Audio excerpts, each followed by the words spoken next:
Chapter 10. A Talk in the Orchard. Ginger and I were not of the regular tall carriage horse breed. We had more of the racing blood in us. We stood about 15½ hands high. We were therefore just as good for riding as we were for driving, and our master used to say that he disliked either horse or man that could do but one thing, and as he did not want to show off in London parks, he preferred a more active and useful kind of horse. As for us, our greatest pleasure was when we were saddled for a riding party, the master on Ginger, the mistress on me, and the young ladies on Sir Oliver and Merrylegs. It was so cheerful to be trotting and cantering all together that it always put us in high spirits. I had the best of it, for I always carried the mistress. Her weight was little, her voice was sweet, and her hand was so light on the rein that I was guided almost without feeling it. Oh, if people knew what a comfort to horses a light hand is, and how it keeps a good mouth and a good temper, they surely would not chuck and drag and pull at the rein as they often do. Our mouths are so tender that where they have not been spoiled or hardened with bad or ignorant treatment, they feel the slightest movement of the driver's hand, and we know in an instant what is required of us. My mouth has never been spoiled, and I believe that was why the mistress preferred me to Ginger, although her paces were certainly quite as good. She used often to envy me, and said it was all the fault of breaking in, and the gag bit in London, that her mouth was not so perfect as mine. And then old Sir Oliver would say,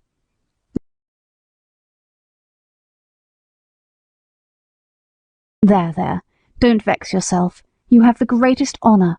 A mare that can carry a tall man of our master's weight, with all your spring and sprightly action, does not need to hold her head down because she does not carry the lady. We horses must take things as they come, and always be contented and willing so long as we are kindly used."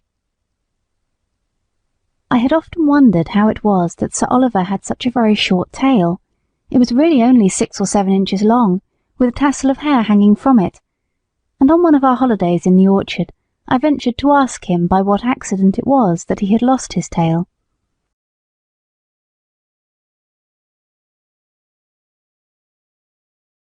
"Accident!" he snorted, with a fierce look. "It was no accident. It was a cruel, shameful, cold-blooded act. When I was young, I was taken to a place where these cruel things were done. I was tied up and made fast so that I could not stir, and then they came and cut off my long and beautiful tail, through the flesh and through the bone, and took it away." "How dreadful!" I exclaimed. "Dreadful? Ah, it was dreadful, but it was not only the pain, though that was terrible and lasted a long time. It was not only the indignity of having my best ornament taken from me, though that was bad, but it was this. How could I ever brush the flies off my sides and my hind legs any more? You who have tails just whisk the flies off without thinking about it, and you can't tell what a torment it is to have them settle upon you and sting, and have nothing in the world to lash them off with. I tell you, it is a lifelong wrong and a lifelong loss, but thank heaven they don't do it now." "What do they do it for then?" said Ginger. "For fashion," said the old horse, with a stamp of his foot. "For fashion. If you know what that means, there was not a well-bred young horse in my time that had not his tail docked in that shameful way, just as if the good God that made us did not know what we wanted and what looked best." "I suppose it is fashion that makes them strap our heads up with those horrid bits that I was tortured with in London," said Ginger. "Of course it is," said he. "To my mind, fashion is one of the wickedest things in the world. Now look, for instance, at the way they serve dogs, cutting off their tails to make them look plucky, and shearing up their pretty little ears to a point to make them both look sharp, forsooth. I had a dear friend once, a brown terrier, Skye they called her. She was so fond of me that she would never sleep out of my stall. She made her bed under the manger, and there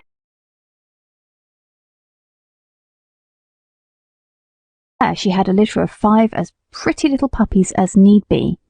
None were drowned, for they were a valuable kind, and how pleased she was with them. And when they got their eyes open and crawled about, it was a real pretty sight. But one day the man came and took them all away. I thought he might be afraid I should tread upon them. But it was not so. In the evening poor Skye brought them back again, one by one, in her mouth. Not the happy little things that they were, but bleeding and crying pitifully. They had all had a piece of their tails cut off, and the soft flap of their pretty little ears was cut quite off. How their mother licked them, and how troubled she was, poor thing. I never forgot it. They healed in time, and they forgot the pain, but the nice soft flap, that of course was intended to protect the delicate part of their ears from dust and injury, was gone forever. Why don't they cut their own children's ears into points to make them look sharp? Why don't they cut the end off their noses to make them look plucky? One would be just as sensible as the other. What right have they to torment and disfigure God's creatures? Sir Oliver, though he was so gentle, was a fiery old fellow, and what he said was all so new to me and so dreadful that I found a bitter feeling towards men rise up in my mind that I had never had before. Of course Ginger was very much excited. She flung up her head with flashing eyes and distended nostrils, declaring that men were both brutes and blockheads. "Who talks about blockheads?" said Merrylegs, who had just come up from the old apple tree, where he had been rubbing himself against the low branch. "Who talks about blockheads? I believe that is a bad word." "Bad words were made for bad things," said Ginger, and she told him what Sir Oliver had said. "It is all true," said Merrylegs sadly, "and I have seen that about the dogs over and over again where I lived first, but we won't talk about it here. You know that Master and John and James are always good to us, and talking against men in such a place as this doesn't seem fair or grateful. And you know there are good masters and good grooms beside ours, though of course ours are the best." This wise speech of good little Merrylegs, which we knew was quite true, cooled us all down, especially Sir Oliver, who was dearly fond of his master. And to turn the subject, I said, "Can anyone tell me the use of blinkers?" "No," said Sir Oliver shortly, "because they are no use." "They are supposed," said Justice, the roan cob, in his calm way, "to prevent horses from shying and starting and getting so frightened as to cause accidents." "Then what is the reason they do not put them on riding horses, especially on ladies' horses?" said I. "There is no reason at all," said he quietly, "except the fashion. They say that a horse would be so frightened to see the wheels of his own cart or carriage coming behind him that he would be sure to run away, although of course when he is ridden he sees them all about him if the streets are crowded. I admit they do sometimes come too close to be pleasant, but we don't run away. We are used to it and understand it, and if we never had blinkers put on, we should never want them. We should see what was there and know what was what, and be much less frightened than by only seeing bits of things that we can't understand. Of course, there may be some nervous horses who have been hurt or frightened when they were young, who may be the better for them, but as I was never nervous, I can't judge." "I consider," said Sir Oliver, "that blinkers are dangerous things in the night. We horses can see much better in the dark than men can, and many an accident would never have happened if horses might have had the full use of their eyes. Some years ago, I remember, there was a hearse with 2 horses returning one dark night, and just by Farmer Sparrow's house, where the pond is close to the road, the wheels went too near the edge, and the hearse was overdrowned into the water. Both the horses were drowned, and the driver hardly escaped. Of course, after this accident, a stout white rail was put up that might be easily seen, but if those horses had not been partly blinded, they would have themselves kept further from the edge, and no accident would have happened. When our master's carriage was overturned, before you came here, it was said that if the lamp on the left side had not gone out, John would have seen the great hole that the road-makers had left, and so he might. But if old Colin had not had blinkers on, he would have seen it, lamp or no lamp, for he was far too knowing an old horse to run into danger.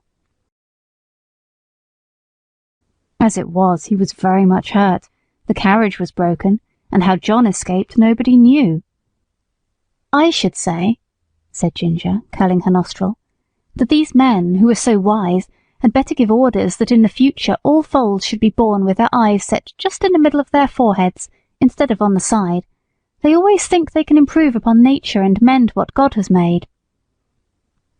Things were getting rather sore again, when Merrylegs held up his knowing little face and said, "I'll tell you a secret. I believe John does not approve of blinkers. I heard him talking with Master about it one day. The Master said that, if horses had been used to them, it might be dangerous in some cases to leave them off. And John said he thought it would be a good thing if all colts were broken in without blinkers, as was the case in some foreign countries. So let us cheer up and have a run to the other end of the orchard. I believe the wind has blown down some apples, and we might just as well eat them as the slugs."